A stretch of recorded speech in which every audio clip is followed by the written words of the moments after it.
If you believe their paperwork, 15 little-known U.S. charities who have had very little, if anything, to do with international aid sent $40 million in medicines to Guatemala in 2010.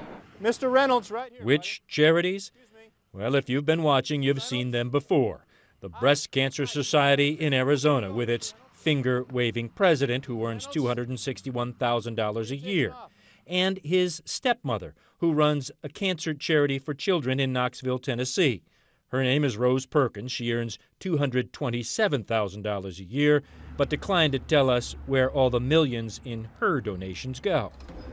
Hi, is Rose Perkins in? She's unavailable and she's not doing any interviews. These two charities and 13 others all claim to have sent massive quantities of medicine to Guatemala, one of the poorest countries in Central America. Despite the substantial size of the donations, the Internal Revenue Service doesn't require charities to publicly disclose details about the shipments, and no one, including the U.S. charities and the biggest recipient in Guatemala, was willing to be specific about where the drugs went or exactly who benefited. So we tried to do something state regulators and the IRS rarely are able to do. Go to Guatemala. Try to find evidence of even one shipment of medicine that, quite frankly, local Guatemalan relief agencies say would have made a huge difference. Have you ever seen $1 million worth of stuff? Not in our world. The organization that accepted the medical shipments in Guatemala, the Order of Malta, wouldn't talk to us. In fact, but for a sign in an office building, it was hard to find evidence in Guatemala that the group even existed. So the Order of Malta is based not here, but in a home. Yes. Because the secretary, she's not working here.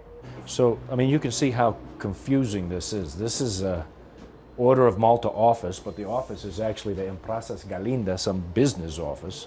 The ambassador of the Order of Malta is not here. We've been trying to reach him. He's in town, he's out of town, he's in country, he's out of country, and yet this organization has somehow distributed tens and tens of millions of dollars in goods throughout the countryside of Guatemala. Just nobody knows where. When we tried to reach the headquarters for the Order of Malta in Rome, our emails went unanswered. But it's not the Order of Malta that is claiming to have donated or even distributed $40 million in aid to this country. It is our 15 small charities back in the United States. This one comes from St. Cloud, Minnesota. And charity groups who actually operate in Guatemala tell us if $40 million worth of medicine had shown up here, there is virtually no way it could not be noticed. So is he working with you, or is this a house you? No, this is a house, one of the houses we've helped out with the home transformation, yeah. Right. Richard Grinnell with Helps International has been working in Guatemala for 13 years. He says he's never heard of the Order of Malta here.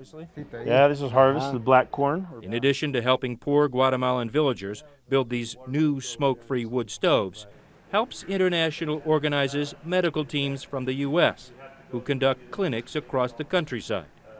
$40 million worth of medicine in his world is unheard of. In a year, we'll carry out about 15,000 clinics, and we'll be doing about 1,300 operations, surgical operations. And through that entire process, you're talking about $300,000? $350,000, yeah, maybe worth of medicines, yeah.